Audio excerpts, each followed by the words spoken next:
Oke ya, kita lanjutkan ya di sesi ke-6. Assalamualaikum warahmatullahi wabarakatuh.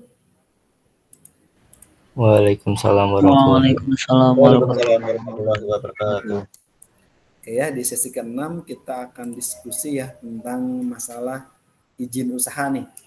Izin usaha industri ya. Tadi di sesi ke-5 kita sudah selesaikan tentang berhubungan dengan WDP ya. Walaupun WDP tersebut ini adalah sebagai pengetahuan teman-teman saja, bahwa WDP itu sudah mulai berlaku dari tahun 1982 ya sampai dengan tahun 2022.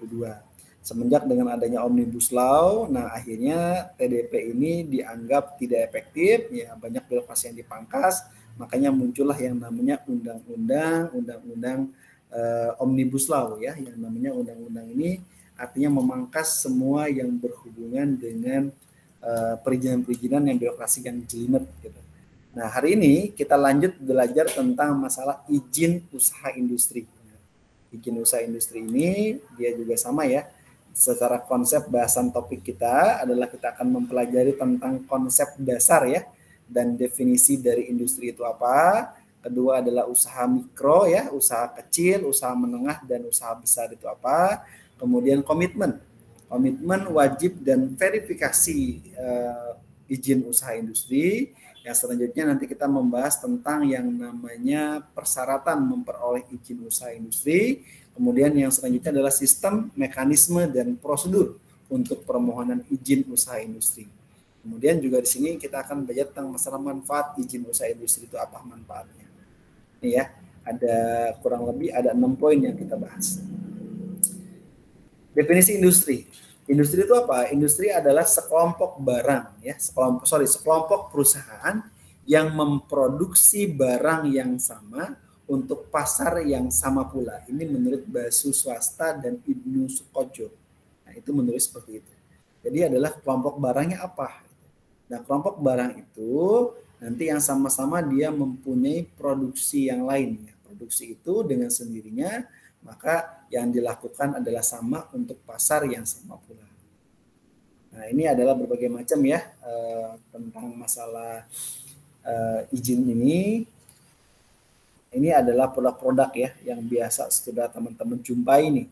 Ada berbagai macam hal ya, ada Hyundai, ada Suzuki, ada Samsung ya, ada LG, ada Honda, Toyota, ada SAF ya, ada Ford, ada industri lain dan sebagainya. Sampai ini industri perdagangan, penerbangan, industri migas, industri otomotif ya. Ini berbagai macam hal, termasuk juga industri-industri di bidang perbankan juga sama. Ini adalah yang mempunyai izinnya di sini. Nah, terus apa nih di industri 4.0 ya 4.0 bahwa industri ini adalah merupakan konsep dasar industri, di mana industri berarti adalah suatu kegiatan ekonomi yang mengolah bahan mentah, bahan baku, barang setengah jadi, dan atau barang jadi menjadi barang yang bernilai lebih tinggi untuk penggunaan. Termasuk di dalamnya adalah kegiatan dirancang bangun ya dan perekayasaan industri di sini. Nah, ini konsep dasar industri dalam peraturan pemerintah bahwa kegiatan usaha industri merupakan kegiatan mengolah bahan baku dan atau memanfaatkan sumber daya industri yang tujuannya adalah sebagai berikut. Satu, untuk menghasilkan barang yang mempunyai nilai tambah atau manfaat lebih tinggi dan menyediakan jasa industri. Ini adalah konsep dari suatu industri. Kemudian ini adalah perkembangan ya berhubungan dengan dari zaman ke zaman nih. Dari zamannya ibaratnya poin 1.0 ya, di mana 0 ini adalah masih menggunakan alat-alat manual ya.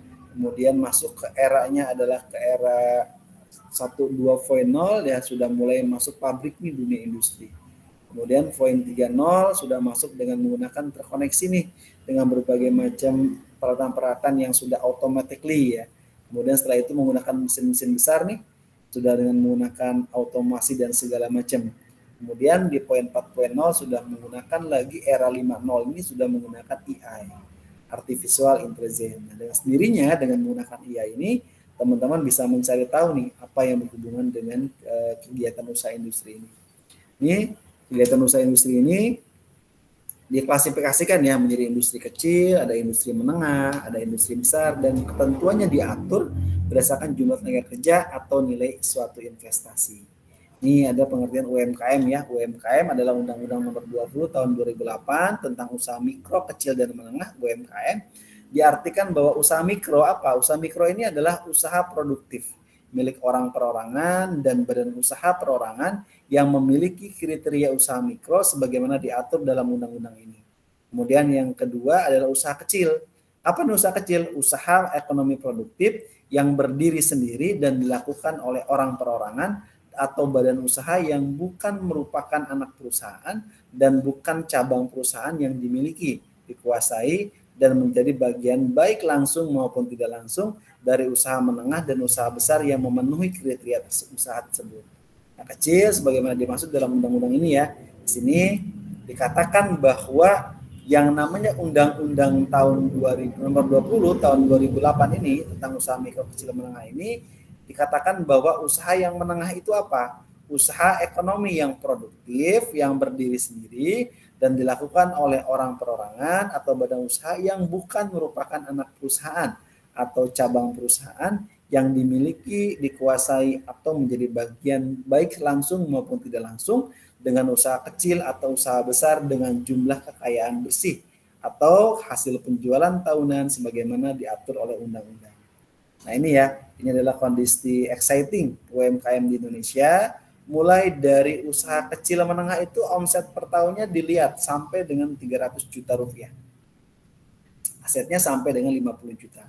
Nah ini dimiliki kurang lebih ada di Indonesia. Ini sebesar berapa tuh? Ini tahun 2007 ya. Ini data ini diambil dari Kementerian Koperasi dan UMKM. Data statistik ya BPS diolah tahun 2017. Nah ini sudah ada kurang lebih 62 juta nih unit.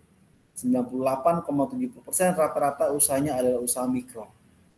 Kemudian usaha kecil adalah usaha yang omset per tahunnya 300 juta sampai 2,5 miliar setiap tahunnya, atau asetnya berupa sebesar 50 juta sampai 500 juta. Ini kurang lebih sekitar 757 ribu ya 90 unit. Ini sebesar 1,2%. Kemudian ada lagi jumlah usaha menengah. Ini omset per tahunnya adalah 2,5 miliar sampai 50 miliar. Asetnya adalah 500 juta sampai 10 miliar. Nah, dari aset-aset ini dikatakan sini jumlah UMKM-nya sebesar 62 juta 922.617 unit. Ini sebesar 99,99. Berarti usaha UMKM kecil menengah ini dari datanya totalnya sebesar 62 juta 928.077 unit. Ini adalah UMKM. Sementara dikuasain hampir 99,99%. Berarti usaha besar itu cuma menyumbang 0,01%. Ini usaha dengan omset besar per tahunnya lebih dari 50 miliar atau aset lebih dari 10 miliar. Ini ya sebesar 0,01%. Data ini di sini. Ini adalah kondisi exciting UMKM di Indonesia. Kemudian apalagi menurut data Kominfo, ini adalah peran UMKM ya, peran UMKM dengan jumlahnya tadi sebesar 64,2 juta UMKM ini ya, di mana dia terdiri dari UMKM berjualan daring ini sebesar 17,1%. Ini data diambil dari tahun 2019 ya, BPS pada tahun 2020. Nah, UMKM berjualan daring 17,1, kemudian kontribusi PDB 56,59%, kemudian penyerapan investasi sebesar 50%, kemudian total lapangan kerja 99%, kemudian menyerap angkatan kerja ini sebesar 97% UMKM. Sementara yang bergerak di pertanian, peternakan, kehutanan, dan perikanan sebesar 49%, di mana perdagangannya sebesar 29%.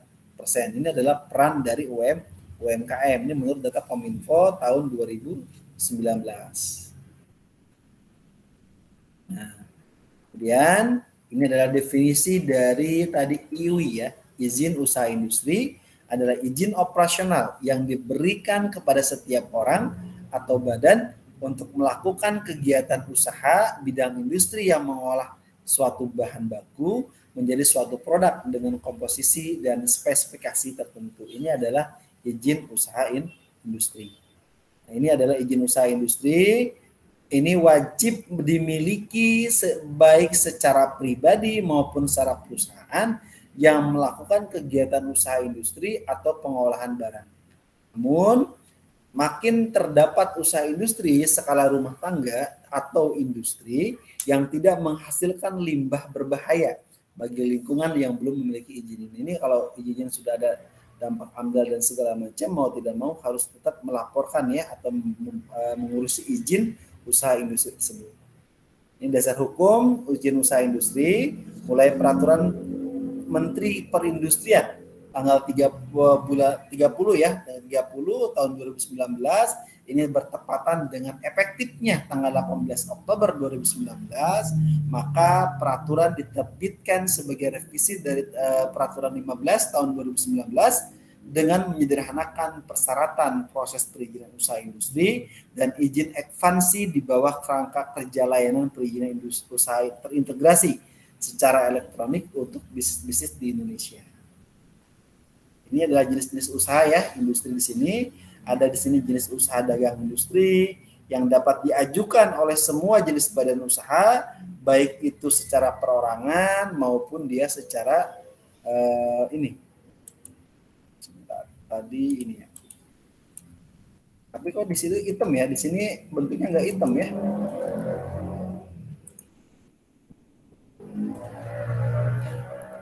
Nah, ini ya.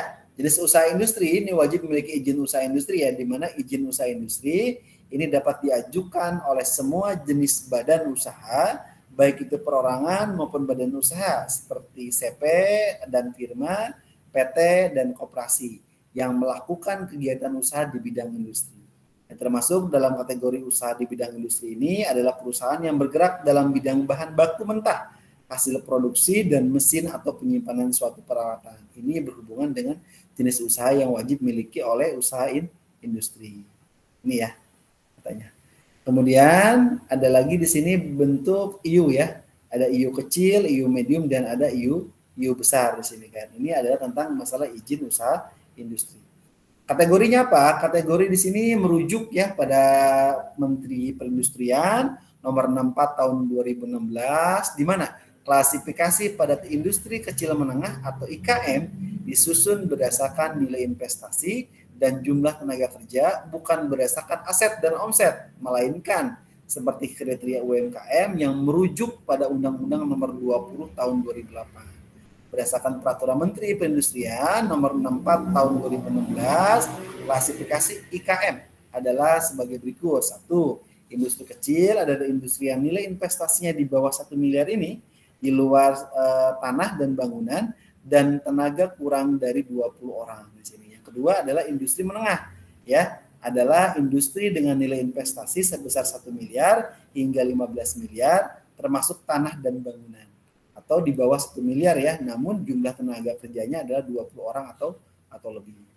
Kemudian ada lagi, adapun investasinya apa? Nilai tanah, bangunan, mesin peralatan, sarana dan prasarana di luar modal kerja dan digunakan untuk melakukan kegiatan perusahaan industri. Dengan demikian nilai investasi di luar tanah dan bangunan adalah total nilai investasi dikurangi dengan nilai tanah dan nilai bangunan yang dimiliki oleh sebuah perusahaan industri. Nah, ini bagi pelaku usaha yang ingin naik kelas dan menjadi lebih besar dari usaha skala rumah tangga ini, usahanya wajib dikembangkan di kawasan industri dengan dijonasi ya, yang diperuntukkan untuk industri, kecuali di kota yang belum ada kawasan industri. Usaha industri juga masih berskala kecil atau menengah dan tidak berpotensi mencemari lingkungan secara luas. Nah, ini adalah kategori dari izin usaha industri. Kemudian apa lagi? Usaha industri ini dikembangkan di luar kawasan industri, wajib memiliki izin lokasi. Ini sebagai bukti bahwa bertentangan lahan yang akan digunakan untuk membangun sarana dan prasarana industri ini telah sesuai dengan rencana tata cara ruang wilayah RT/RW ya setempat. Kemudian apalagi? Pemohon izin usaha industri ini terlebih dahulu ini harus menyelesaikan segala kegiatan persiapan, tempat produksi, ya, pembangunan, pengadaan pemasangan atau instalasi alat-alat dan lain-lain sebagainya. Adapun kegiatan persiapan tersebut baru dapat dimulai setelah perusahaan mengantongi izin prinsip, yaitu adalah izin untuk memulai usaha dan izin lokasi. Namun jika pabrik dibangun di kawasan industri dan maka izin lokasi tidak diperlukan lagi. Kemudian berdasarkan Undang PP nomor 38 tahun 2007 tentang pembagian urusan pemerintah, izin usaha industri atau dikenal dengan IUI untuk rencana usaha dengan nilai investasi maksimum adalah 10 miliar. Ini di luar tanah ya dan luar bangunan dikeluarkan oleh pemerintah kota atau kabupaten, sementara yang di atas 10 miliar dikeluarkan oleh provinsi. Komitmen wajib wajib dan verifikasi izin usaha industri. Ini berdasarkan komitmen dari wajib usaha untuk IUI ini.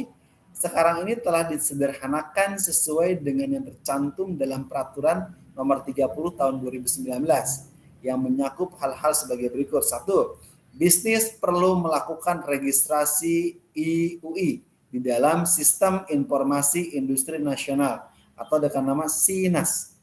2. Bisnis harus memperoleh surat pernyataan dari Direktorat Jenderal untuk menyelenggarakan kawasan industri jika tidak berlokasi di kawasan industri.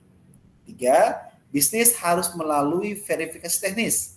Yang keempat, bisnis harus menyampaikan data industri, tak seperti peraturan sebelumnya, izin lingkungan dan izin lokasi telah menjadi wajib ya saat tahap verifikasi teknis menurut peraturan nomor 30 tahun 2019. Kemudian, untuk memenuhi syarat menuju tahap verifikasi teknis, bisnis harus memenuhi persyaratan sebagai berikut. 1. Pendirian infrastruktur dan fasilitas telah selesai. Yang kedua, harus telah memenuhi semua komitmen wajib. Yang ketiga, harus memenuhi izin lingkungan dan izin lokasi. Bisnis harus melalui verifikasi teknis lagi jika ada perubahan dalam hal sebagai berikut. 1. Nilai investasi dan jumlah karyawan. Yang kedua adalah ekspansi dan relokasi tempat bisnis. Yang ketiga adalah kapasitas yang terpasang.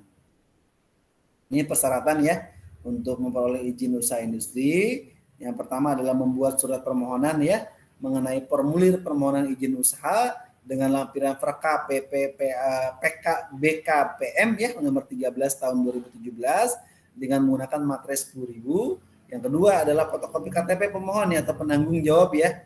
Nah, kemudian yang ketiga adalah fotokopi NPWP. Kemudian yang ketiga adalah fotokopi akta pendirian perusahaan dan atau perubahannya bagi berbadan hukum.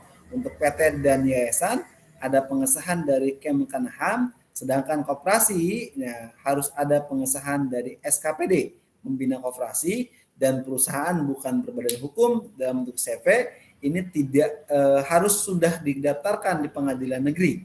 Kemudian yang kelima adalah fotokopi izin mendirikan bangunan atau IMB. Yang keenam adalah fotokopi dokumen lingkungan. Yang ketujuh adalah fotokopi pendaftaran penanaman modal atau investasi atau izin prinsip ya yang masih berlaku. Kemudian yang ke-8 adalah fotokopi izin usaha industri lama. Yang 9 adalah laporan kegiatan penanaman modal atau LKPM ya periode terakhir. Yang ke-10 adalah bukti atau keterangan lainnya. Ini bisa jika diperlukan untuk pengurusan izin usaha industri. 11. Membuat surat permohonan dan mengisi formulir permohonan izin usaha sesuai dengan VRK PKBM nomor 13 tahun 2017 tadi. Bermaterai nomor sama ya dengan yang tadi ya. IMB, pajak dan segala macam ya sampai dengan bukti keterangannya. Nah, sistem mekanisme dan prosedur untuk permohonan izin usaha industri. Yang satu adalah pemohon melengkapi berkas persyaratan.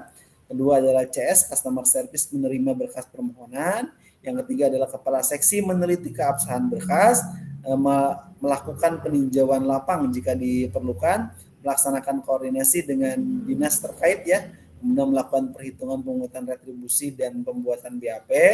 Kemudian keempat adalah kepala bidang melakukan penetapan pemungutan retribusi dan para draft SK. Yang kelima adalah kepala dinas melakukan tanda tangan SK. Yang keenam adalah customer service menyerahkan SK ke pemohon. Yang ketujuh pemohon melengkapi berkas persyaratan. Yang ke-8 adalah customer service menerima berkas pemohon. Yang 9 adalah kepala seksi meneliti keabsahan berkas, melakukan peninjauan lapang jika diperlukan, melaksanakan koordinasi dengan dinas terkait, melakukan perhitungan pemungutan retribusi dengan pembuatan BAP. 10. Kepala bidang melakukan penetapan pemungutan retribusi dan para draft SK. 11 adalah kepala dinas melakukan tanda tangan SK. 12 adalah customer service menyerahkan SK ke pemohon. Yang 13 bisnis yang telah memperoleh IUI Nah, kemudian sebelum menerapkan sistem online single submission atau OSS pada tanggal 21 Juni tahun 2018, ini wajib menyampaikan notifikasi pada otoritas melalui OSS terkait IW mereka ya.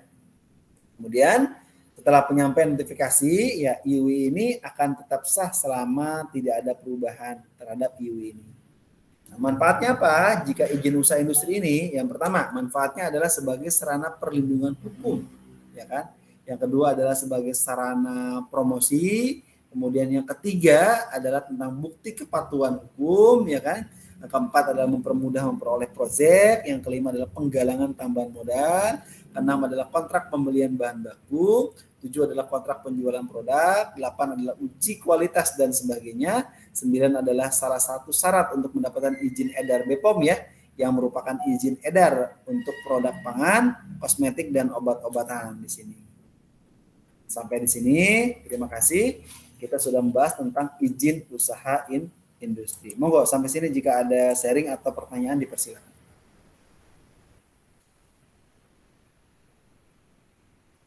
Silakan jika ada sharing atau pertanyaan.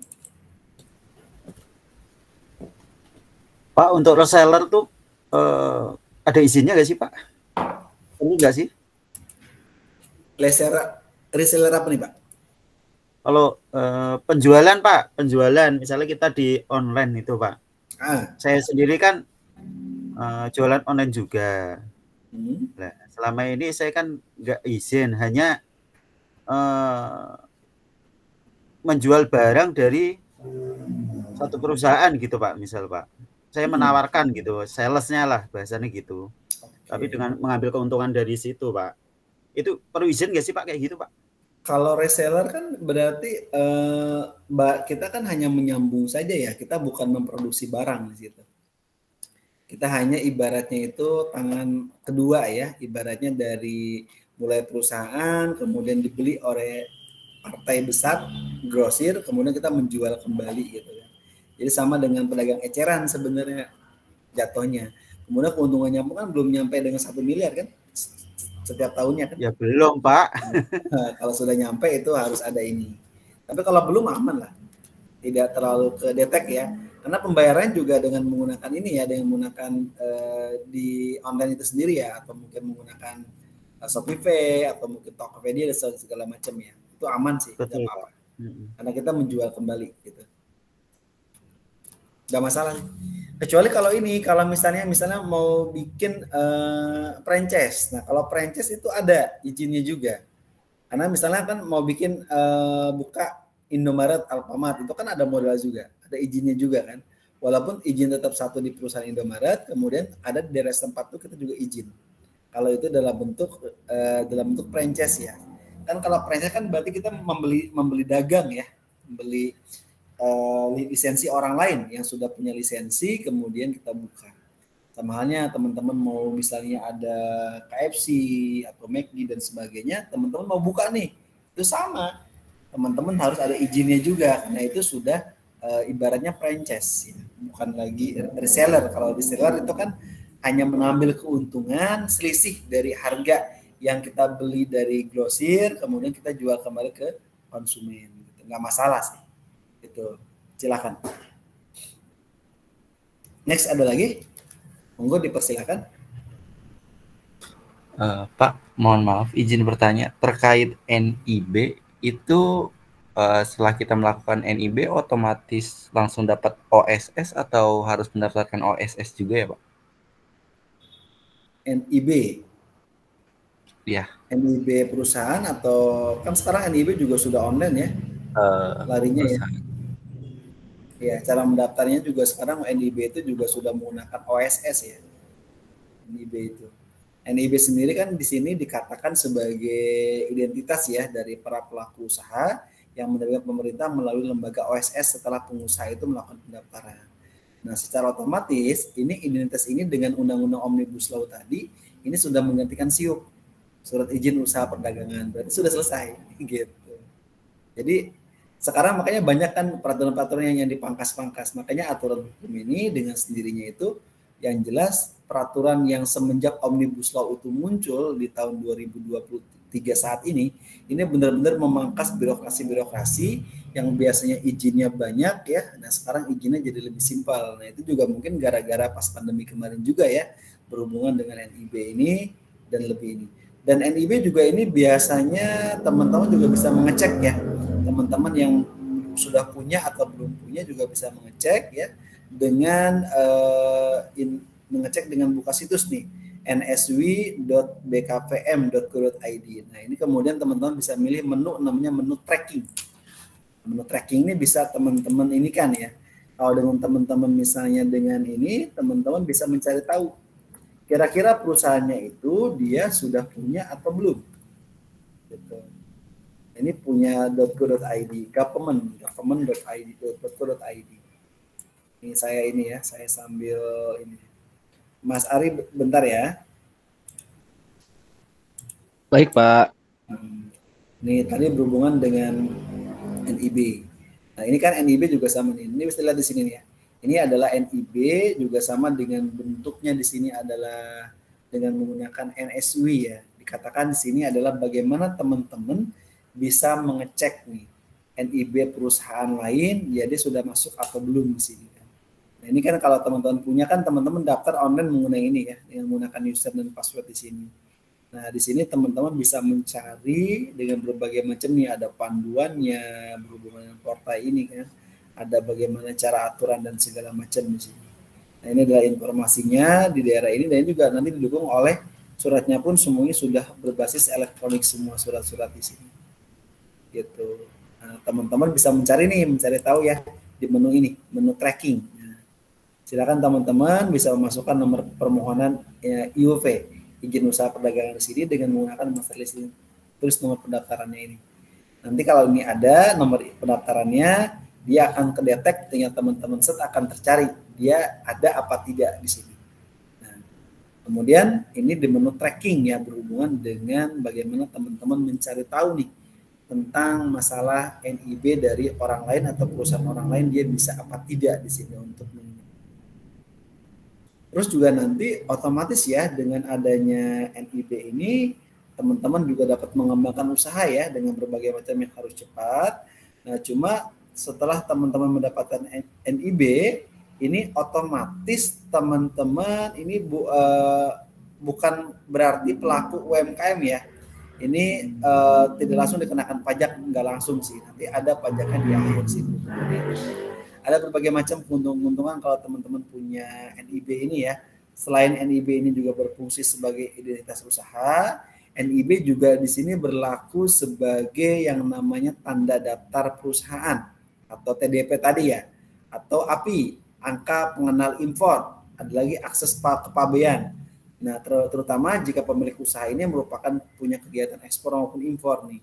Dengan NIB, pemilik usaha tidak lagi perlu mengurus 3 surat izin itu, tidak perlu mengurus TDP, tidak perlu mengurus AFI ya, tidak juga pengurus tentang akses ke pabean. Jadi NIB ini sudah melekat karena dia sudah OSS ya, sudah sistemnya udah ini, maka tinggal nyari di sini selesai.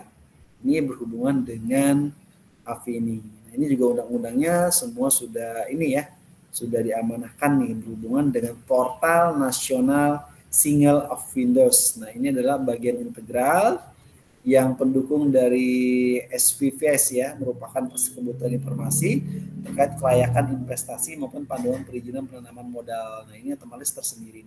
Dia terintegrasi di sini. Ya, tetap ujungnya juga sama di pengembangan dari Badan Pelayanan Modal Satu Pintu di situ. Seperti itu ya, berhubungan dengan NIB.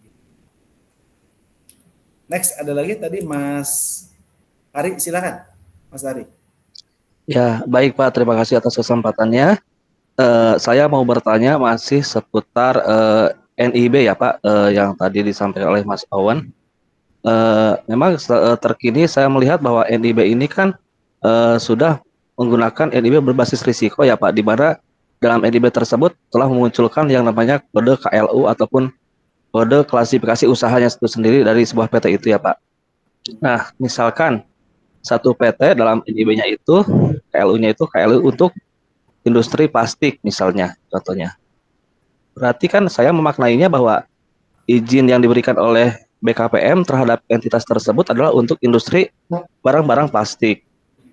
Nah, jika pada prakteknya dalam tanda kutip perusahaan tersebut nakal ya Pak ya, dalam artian keluar daripada ataupun menjalankan aktivitas bisnis di luar KLU tersebut. Nah, apakah pelanggaran tersebut dapat dideteksi oleh pihak otoritas? Dan jika ketahuan, apakah ada sanksi yang bisa diberikan kepada pelaku usaha tersebut, Pak? Demikian, terima kasih, Pak. Oke, baik, terima kasih. Ini juga masalah NIB ya. NIB ini juga dengan sendirinya ya.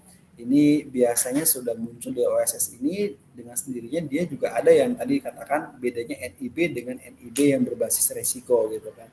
Nah, NIB basis resiko ini dia ada juga sama ya, itu adalah perizinan perusahaan ya yang didasarkan dengan tingkatan resiko. Nah, ini biasa perusahaan-perusahaan yang punya tingkat resiko berat nih biasanya ini. Dan dia punya yang namanya NIB ya kan, yang merupakan nomor identifikasi yang diberikan setiap badan usaha di Indonesia. Nah, NIB berisiko ini mulai berlaku itu mulai tanggal 2 Juli 2021 ya.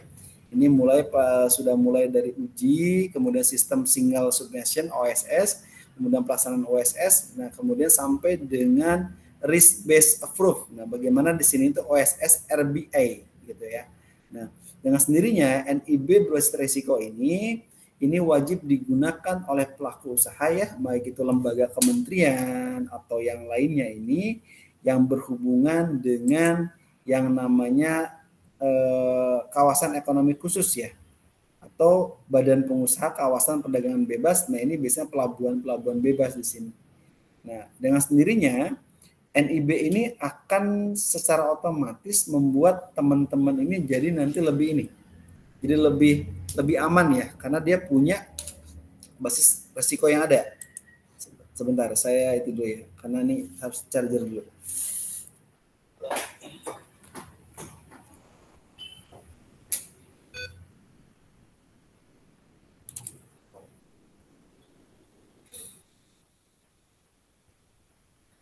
Ya, tadi ya. Jadi tentunya untuk apa sih penyelenggaraan dari NIB ini? Ketika sudah izin itu ada, perusahaan itu punya resiko ini tujuannya bagaimana caranya meningkatkan yang namanya ekosistem dari investasi atau kegiatan perusahaan dengan pelaksanaan penerbitan perizinan.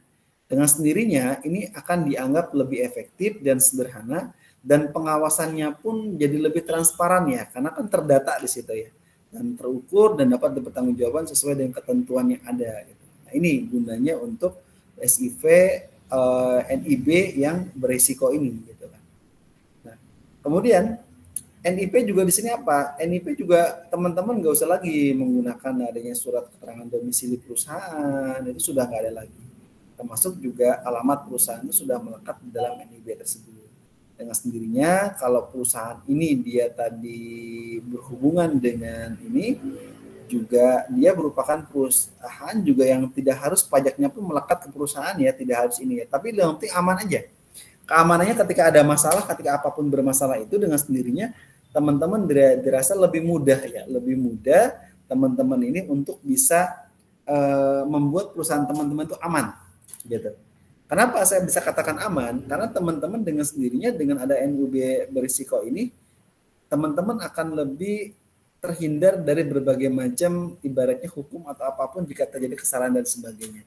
Karena sudah dilindungi dengan undang-undang yang ada dan kekuatan hukum yang ada. Makanya ini ada salah satu plus minusnya ya yang berhubungan dengan NIB ini. Oh, kalau boleh tahu perusahaannya sudah perusahaan besar apa sudah perusahaan UMKM? Perusahaannya? PMA, Pak. Nah, perusahaannya udah masuk UMKM atau sudah masuk perusahaan besar? PMA, Pak. Modal asing. Modal asing, iya. Kalau modal asing harus ya. Jadi kan dia apalagi kalau modal asing dengan sendirinya itu harus ini, karena dia ada ekspor impor dia. Ada ekspor impor, kemudian juga ada pabean dan segala macam. Itu kan risikonya tinggi banget ya. Jadi NIB-nya juga NIB berisiko, karena kan ketika pengiriman barang ke luar negeri kan sudah lagi tidak diawasi di satu wilayah ya, satu negara ya, sudah masuk keluar di situ. Dengan sendirinya lebih aman sih, lebih aman. Karena kan lintas negara dan sebagainya pun, nah resikonya pun bisa ditekan ya, dan mungkin pengawasan di antara kedua negara tersebut. Ini lebih aman. Jadi mau tidak mau ya itu aja. pajaknya juga nggak terlalu besar ya kalau kita punya itu ya. Dibandingkan kalau nggak punya kan lebih berat untuk mengeluarkan keluar. Agak sulit pastinya itu. Mas Ari kerja di sana? Iya Pak, kebetulan jadi kan di akunting Pak. Akunting ya, oke. Berarti Iya. kalau bagian akunting setiap hari ngelihat keuangannya ya. Iya Kalau Pak. dari pajaknya gimana tuh kalau kita ekspor keluar itu? Kalau pajak ekspor kan ketentuannya kan pajaknya 0% ya Pak, jadi tidak ada pajak untuk PPN kalau untuk ekspor. Tapi kalau untuk pajak dari sisi pajak penghasilan sendiri sih masih mengikuti ketentuan perpajakan yang berlaku. Kita masih pakai yang tarif 22% Pak yang terkini itu. Jadi tidak menggunakan tarif yang pengecualian yang dulu pernah ada pengecualian karena pernah ada tarif khusus spesialnya. Tapi kalau kita karena omsetnya sudah melebihi limit tertentu, kita kena di single tarif di 22% Pak. Biasanya kena segitu ya itunya ya. Tapi kalau untuk kalau impor sama ekspor ada perbedaannya? Perbedaan apa ya Pak? Maaf. Perbedaan dari pajaknya lebih besar keluar apa besar kita menerima? Menerima Pak. Menerima? Lebih besar. Ya lebih menerima. Lebih besar? Ya karena kalau dari pajak impor sendiri kan sebenarnya kan pemerintah juga sebenarnya membatasi impor ya Pak. Jangan sampai lebih banyak impor daripada ekspor karena akan mengganggu keadaan perekonomian secara makro ya Pak. Jadi kalau dengan adanya NIB ini sih tadi khususnya ya untuk tarif impor jadi agak sedikit lebih ringan itu untuk PPh 22-nya di mana karena kan NIB-nya diberlakukan sebagai API juga. Jadi kalau ada NIB dianggap punya angka pengenal impor. Jadi PPh 22-nya pun kena tarif yang hanya 2,5%, bukan 7,5%. Gitu Pak. Oke. Jadi lebih ini ya. Jadi pemerintah menekan ya. Bagaimana caranya itu lebih banyak dia untuk ekspor aja gitu ya. Bagus. Seperti itu ya kalau berhubungan ini. Yang jelas sebenarnya kalau teman-teman nih coba mulai berpikir ya di era saat ini ya. Di era saat ini kan kita mau tidak mau kan di era yang zaman kita ini dipaksa kita harus berpikir lebih keras ya. Kita berpikir dengan perjuangan nanti ke depan di era-era nanti yang akan datang itu pasti akan lebih sulit ya. Kenapa? Karena di zaman VUCA, di zaman hal yang ketidakjelasan ini, nah kemarin ada pandemi aja kita udah 3 tahun nggak bisa kemana-mana kan, semua ibaratnya itu kita nggak bisa kemana-mana, perputaran uang juga sulit dan segala macam. Nah saat ini juga sama di era masa pemilu pun sama, perputaran uang pasti akan lebih terbatas dibandingkan dengan sebelum masa pemilu saat ini gitu. Karena kenapa? Karena orang sudah mulai mereka memilih amankan uang mereka sebelum mereka salah berinvestasi. Karena arahnya nanti akan terlihat kapan? Setelah nanti selesai pemilu ini. Nanti arahnya akan terlihat di situ. Nah, makanya saat ini sebisa mungkin teman-teman yang sudah bekerja dimanapun, teman-teman sambil mulai itu kayak tadi Pak Darto ya, sudah mulai berjualan online, sudah reseller dan sebagainya. Bangunlah suatu bisnis, suatu usaha di saat kita sedang kerja. Karena kenapa? Karena kalau saat kita sedang kerja, minimal apa? Minimal kita sendiri itu dengan sendirinya kita akan lebih mendapatkan 2 penghasilan.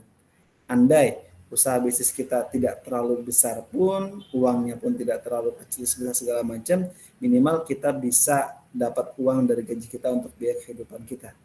Tapi kalau usaha ini udah besar, usaha side job kita lebih besar, yang sendirinya pun nanti kita bisa memilih untuk pindah ke tempat kerja kita untuk mengembangkan usaha kita ke depan.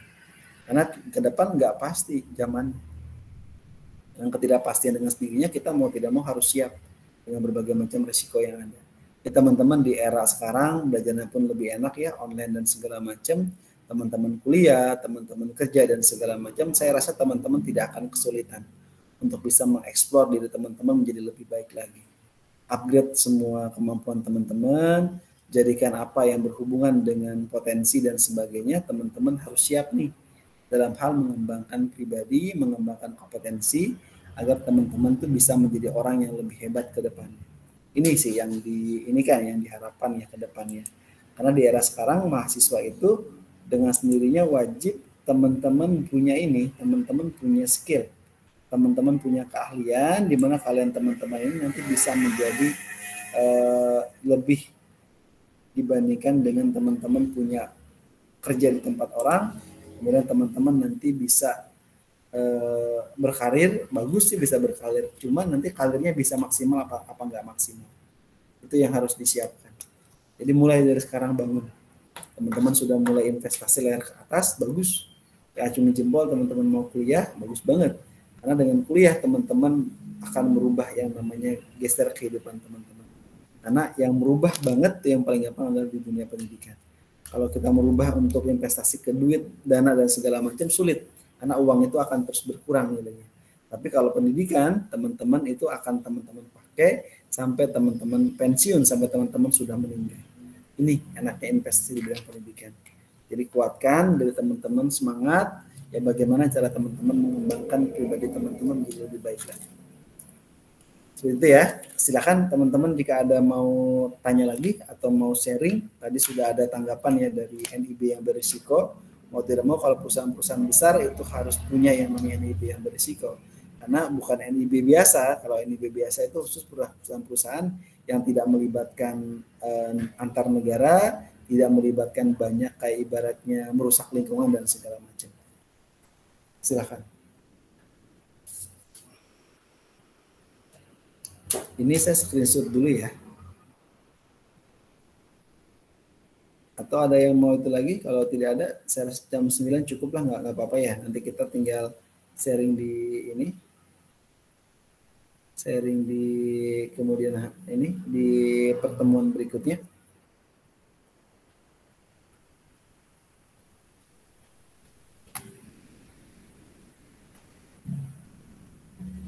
Oke, ada?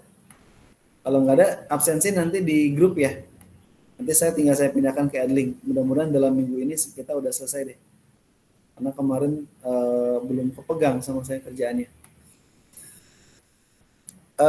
PPT biar cepat saya kirim via grup WhatsApp dulu ya, biar teman-teman nggak nyari-nyari di ini ya, nggak nyari di Adlink kalau saya belum sempat ngupload di Adlink ya. Boleh Pak. Boleh Pak. Oke, cukup ya. Kalau cukup, terima kasih untuk hari ini. Kita tutup ya dengan mengucapkan alhamdulillahirrahmanirrahim bahwa perkuliahan kita di pertemuan kelima dan keenam telah selesai ya. Terima kasih. Wassalamualaikum warahmatullahi wabarakatuh. Waalaikumsalam. Terima kasih. Jelap ya.